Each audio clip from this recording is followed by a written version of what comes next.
ask the Minister for the Interior the steps taken to ensure the enforcement of the law in response to the recent violence during the Council of State elections in the Ashanti region on Tuesday, 11 February 2025, particularly regarding the reported instance of thugs overpowering the police. Thank you. Honourable Minister, you have the floor. Thank you very much, Mr. Speaker. Mr. Speaker, I'm here to answer these questions, and I'm accompanied by the newly appointed Inspector General of Police in the person of COP Christian Tete Yaonu. Mr. Speaker, this is the first time that he's coming here, and I thought that I need to mention that he's here to answer the question with me. Right Honourable Speaker, the Ashanti Regional Council of State election began on the 11th of February 2025 at around 8 a.m. at the Regional Coordinating Council premises in Kumasi, which ended around 11:30 a.m. when sorting of ballots began. Mr. Speaker, unfortunately, when counting was about to begin, some observers standing by ran over the barricades and destroyed the ballots and other election materials. Mr. Speaker, the Ghana Police has since launched an investigation into the disturbances. Footages of the incident have been obtained to assist in identifying the perpetrators who disrupted the process for their arrest and prosecution. Right Honourable Speaker, sequel to the investigation, the police administration accordingly adopted the following strategy to ensure a successful rerun of the election on the 17th February 2025. Change in the command structure, where the regional police commander himself was changed, and some other changes were made within the command to ensure strict compliance to election security protocol, including restricting access to the middle and inner perimeter to only Electoral Commission accredited personnel. The police administration has taken cue from the 11th February 2025 incident to ensure it does not reoccur in the future election. Thank you, Mr. Speaker.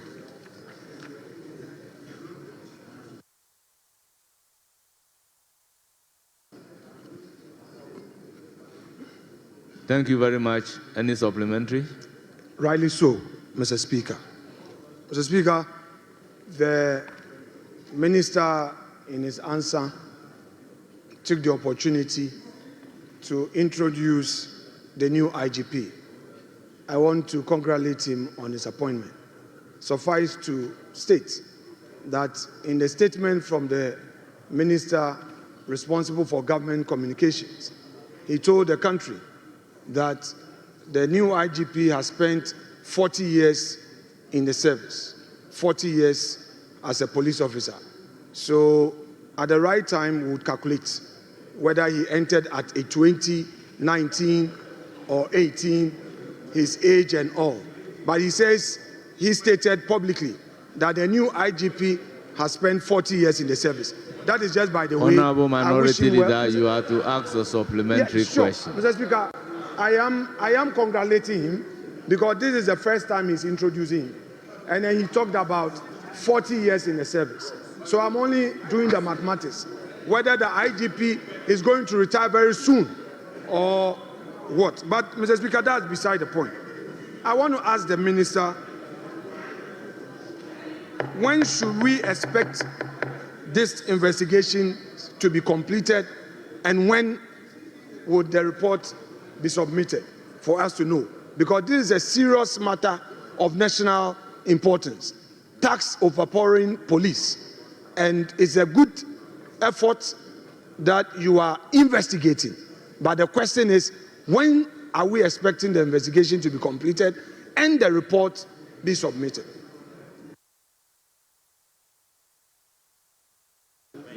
Thank you very much, Mr. Speaker. Mr. Speaker, as my colleague may know, I have given the police administration up to the end of this month to give me an update But as to whether the investigation will be completed, like I said, they are looking at the footage and trying to identify the perpetrators, get them arrested and prosecuted. And as you may know, if you identify someone and you cannot find that person, how will you be able to say that at this particular date I can finish? But the update, I'm sure, they will give me periodic updates, and at the end of this month, I expect an update from the police administration on how far they've gone with the investigation and whether they've been able to make some arrests, and if they have, what they are doing. So surely when I get those updates and you are interested, why not? I'll let you know. Thank you, Mr. Speaker. Mr. Speaker, we were told of some initial arrests. The media reported of some initial arrests. And these thugs interrupted the proceedings in a broad daylight. In a broad daylight. And we're told of some initial arrests. Can the minister tell us the status of prosecution of those who were initially arrested? The incident having taken place in a broad daylight.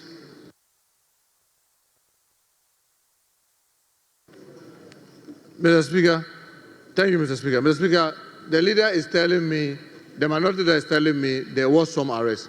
My report doesn't indicate so. So I'll find out from the police, because what the media reports may be different from what the police report. So I'll cross-check from the police whether truly on that said day there were some arrests. But what they told me was that they are reviewing the CCTV footage, and they will be able to identify the people, because like you rightly said, it's a daylight thing, so you'll be able to identify who first jumped over the barricade and all that. Then they'll pick it from there. But the information to me hasn't indicated that there was any arrest on that day. Thank you, Mr. Speaker.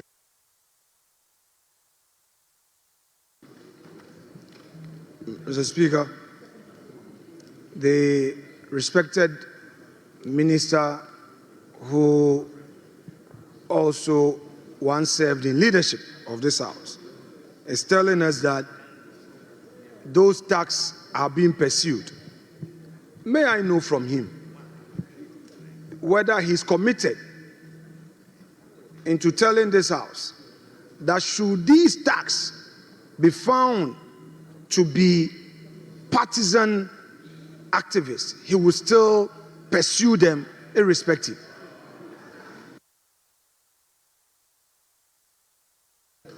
Thank you, Mr. Speaker. Mr. Speaker, I treat crime as crime. And as he rightly knows, crime has no color. And definitely, once you commit a crime, it does not really matter which party or which tribe or which religion or which group you come from. Once you commit a crime, crime has been committed. And I can assure him that once crime is committed, I will support the police 100% to do the needful and make sure that the perpetrators are brought to book. Thank you, Mr. Speaker. Mr. Speaker, the minister again tells us that there were some changes in the command at the regional level because of such failings. Is he able to tell us whether, as a result, some disciplinary action is being taken, or, as has been the usual practice, these officers are only being reassigned to other units of within the police service?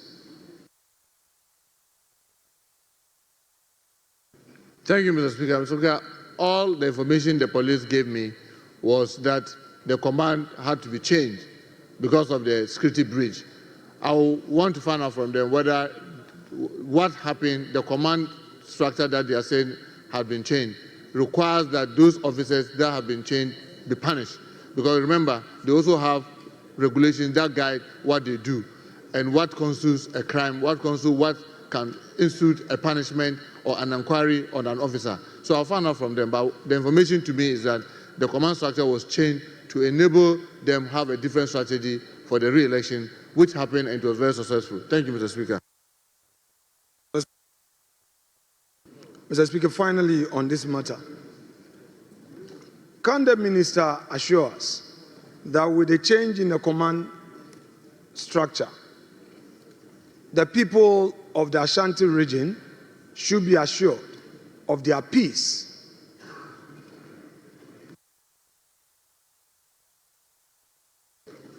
Thank you, Mr. Speaker. Mr. Speaker, I'm very sure the people of Ashanti, which I'm one, can be rest assured because the subsequent election proved that the changes was effective and we had a very peaceful election that produced a result that everybody was happy with. So I can assure him that, yes, the people of Ashanti, including myself, can be rest assured that the changes have brought more professionalism into the operations of the police. Thank you, Mr. Speaker. Thank you very much. The next question is also standing in the name of Osahin Alexander Kwamina Afenyo Makin. Respectfully, Mr. Speaker, I stand to ask the Minister for the Interior the circumstances surrounding the attempted arrest of the Member of Parliament for Akotia, Honorable Ernest Yakumi, by 10 operatives of the National Intelligence Bureau and 3 official pickup vehicles on Friday, the 7th of March 2025 in Akotia.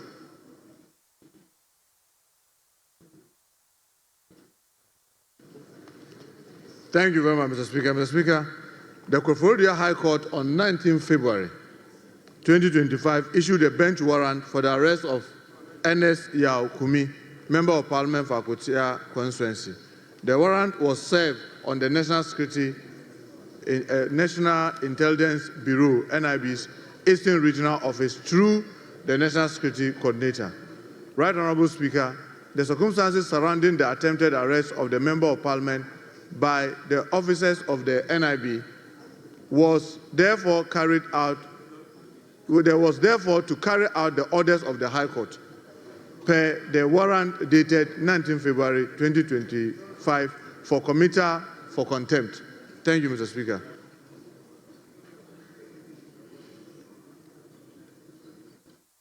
Yes, Mr. Speaker, Honourable Minority Leader. there is a serious revelation in this reset government. Now, can the minister tell us this and bring clarity? He says that a court order against a citizen who is the people's representatives was served on a national security coordinator at the regional level, Eastern Regional National Security Coordinator. And this metamorphosed into NIB operatives enforcing a court order. Can the minister tell us who served this, directed this order to be given to the Eastern Regional Coordinator of National Security for it to be enforced by the NIB against the Honorable Member of Parliament? Can the minister tell us who served this order? Because he said the order was served in his answer. He said the order, the bench warrant, was served on the Regional Security Coordinator. The regional, yes, he's the National Security Coordinator for the region, the Eastern Regional Coordinator. So, Honourable Minority Leader, are you asking of the name of the server of the process? No, please, respectfully. The institution, let's deal with the institution. Yes. He says the order was served on the Regional National Security Coordinator. And the Regional Security Coordinator also directed NIB. Mr. Speaker, it is important to draw the distinction. National Security Coordinator, he has his institution by law, and then we have NIB also operating by law. I want to know from the minister, which institution directed the order of the court to be served on the National Security Coordinator for it to be effected by his office or her office against the Member of Parliament? We want to know who. Thank you very much, Mr. Speaker. Mr. Speaker, A while ago, I just drew the attention of this House that crime will be treated as crime. And once a court issues a bench warrant for an individual for a crime committed, it is for the state to ensure that that person is arrested. And Mr. Speaker, this was done in line with our laws. He committed a crime. The court said he has committed crime of contempt. And the court issued a warrant for his arrest. And the state apparatus just have to implement the court decision. And Mr. Speaker, as to who physically took the warrant to the National Security Coordinator or to the police, remember, you are an officer of the court and you know better than I do that in the court building where you are, you have police, you have all the other operatives. Once the court issue a warrant for an individual for committing a crime, I just earlier said it, crime is a crime. It does not know a member of parliament or non-member of parliament. He committed a crime, the court says he should be arrested, and we have to effect the arrest. Give me the Speaker. Mr. Speaker, I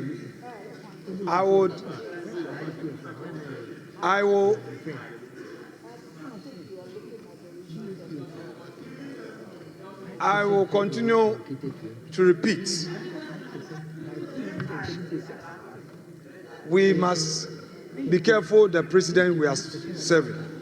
Mr. Speaker, the minister made a reference to me that I'm an officer of the court, and he said so rightly. When a court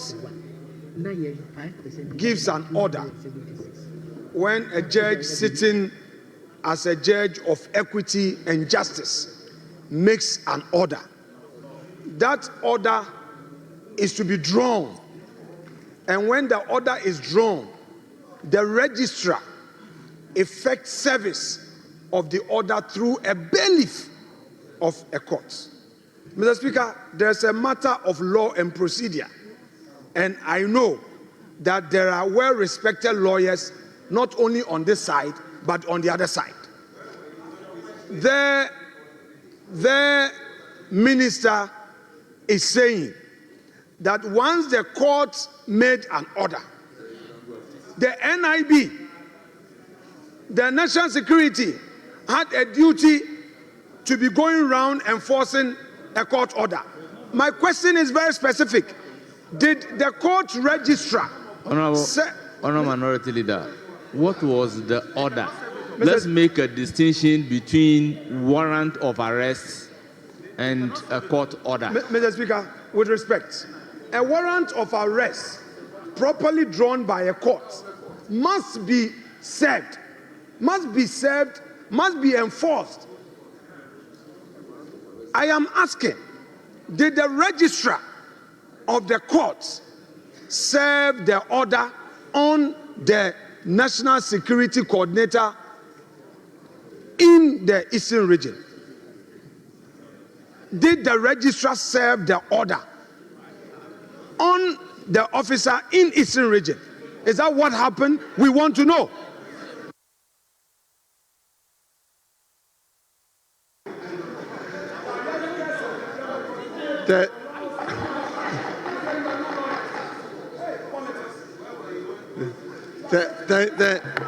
Honorable Minority Leader, you've asked a question, so he's in to provide an answer. Thank you, Mr. Speaker. Mr. Speaker, that's exactly what I said. I said the National Security Coordinator was served. He was served. Service, as you rightly said, is done by bailiffs. But unless you are telling me I should go and get the fine details, who wrote the warrant, who signed it, who was it handed over to, so that I can take all that line from the courtroom all the way to the National Security Coordinator's office. But you know definitely the National Security Coordinator is not going to walk into the courtroom with an NIB official to say that, oh, once we've issued a warrant, can we have it to go and effect arrest? No. Somebody served it in line with the law. So, Mr. Speaker, so far as we are concerned, the law was adhered to, a crime was committed, and a crime was committed, and the National Security Coordinator was served for the warrant to be effected. And that was what happened. And unfortunately, they didn't get him. Because if they had gotten him, he would have definitely been arrested. Thank you, Mr. Speaker. Minister, thank you for your answer. Last one. Mr. Speaker, the minister, this is a house of records. This is a house of record. The minister says, unfortunately, they didn't get him. If they had gotten him, they would have arrested him. Mr. Speaker, the minister should know this, that at the time the officers were in Koforidua, in Akwetia to arrest the MP, the Supreme Court had issued an order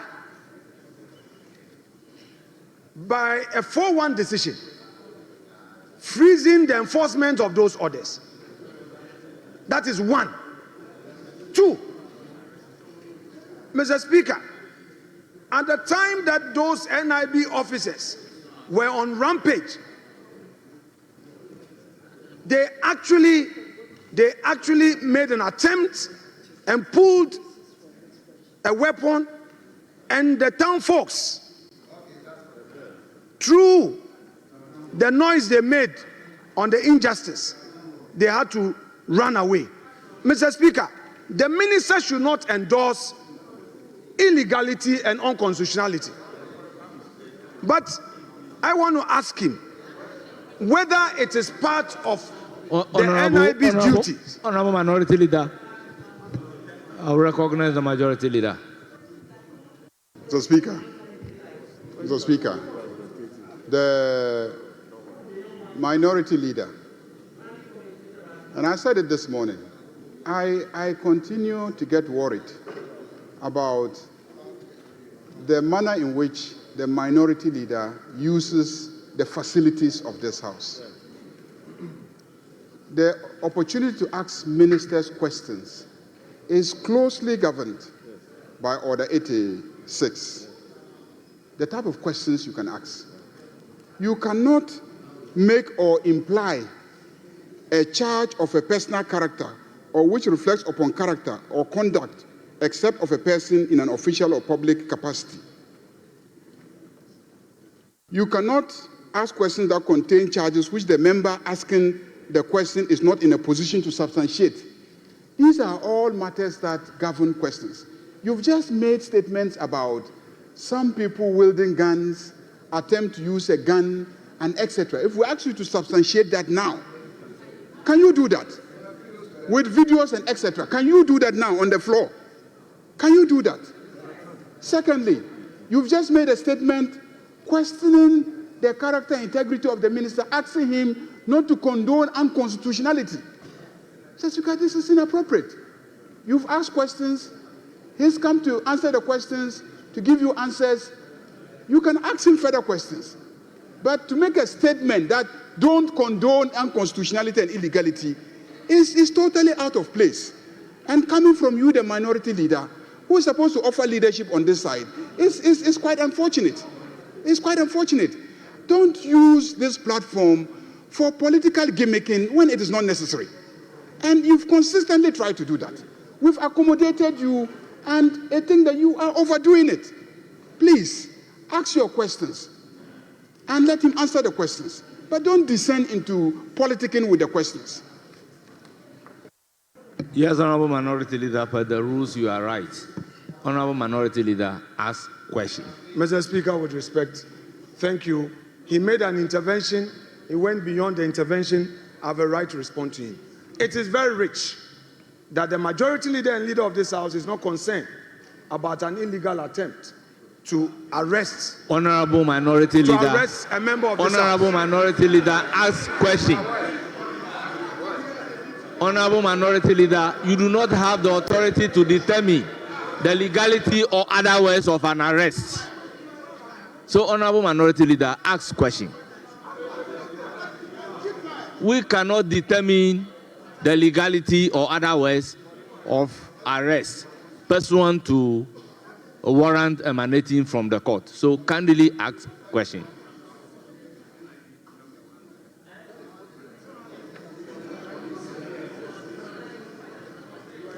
Thank you, Mr. Speaker. Mr. Speaker, the majority leader, after his intervention, wanted to know about the existence of a video to substantiate the matters I raised. I want to promise him that I will make available to him those videos of that rampage so that he will know that I speak on facts. He will know. I will serve him copies and at the right time make this thing available to this House. Mr. Speaker, I want to know from the Honorable Minister, from his explanation, he's telling us that the court's registrar served an order on the national security for the purposes of enforcement.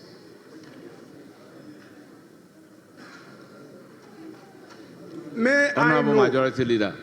Mr. Speaker, the question that he has asked is for the Minister for the Interior to ask the Minister for the Interior the circumstances surrounding the attempted arrest of the Member of Parliament for Akwatia, Honorable Ernest Yaokumi, by 10 operatives of the National Intelligence Bureau in 3 official pickup vehicles on Friday, 7 March 2025 in Akwatia. Mr. Speaker, to what extent is he willing to go to determine the circumstance? Whether it was in the morning, it was in the afternoon, whether they were wearing white or red T-shirts, whether they came walking or in a...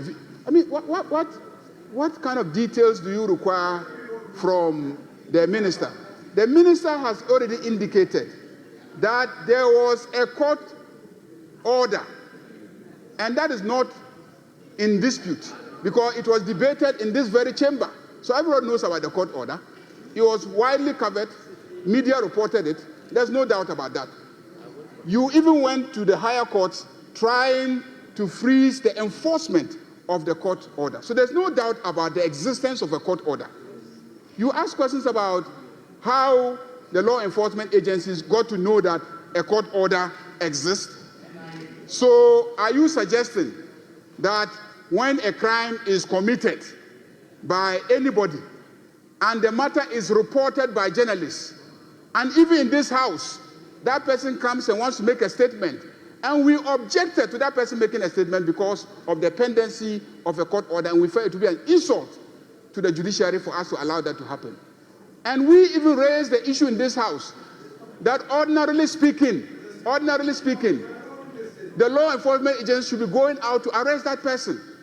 Then they take steps and arrest the person, and you come here and you are holding a minister accountable for what? When thieves steal and they arrest them, do the minister come and answer questions about why the person who stole a fowl has been arrested? When people commit murder and then the minister, they are arrested, then the minister comes to account for how they were arrested. Please, let's not trivialize the business of this house. If he wants that answer, he should come and ask a specific question related to that matter. He will go and prepare and come and answer that. Mr. Speaker, I think the majority leader is taking his liberties rather too far. The minister is an experienced member of this house and is capable. This attempt at obstructing the whole process, Mr. Speaker, must be stopped. He's a leader of this house and he should know better. This is unacceptable. My question asked about Honorable the Minority Leader, circumstances. with all due respect, we know the rules that when a question is asked, there is a room for a supplementary. And the supplementary must emanate from the answer given by the minister. So you are now supposed to ask a supplementary question emanating from the answers provided by the minister. Mr. Speaker, with respect. Mr. Speaker, please, with respect. Order 89 is very clear. I'm holding Order 89. Mr. Speaker, I am not asking anything outside of of this. A question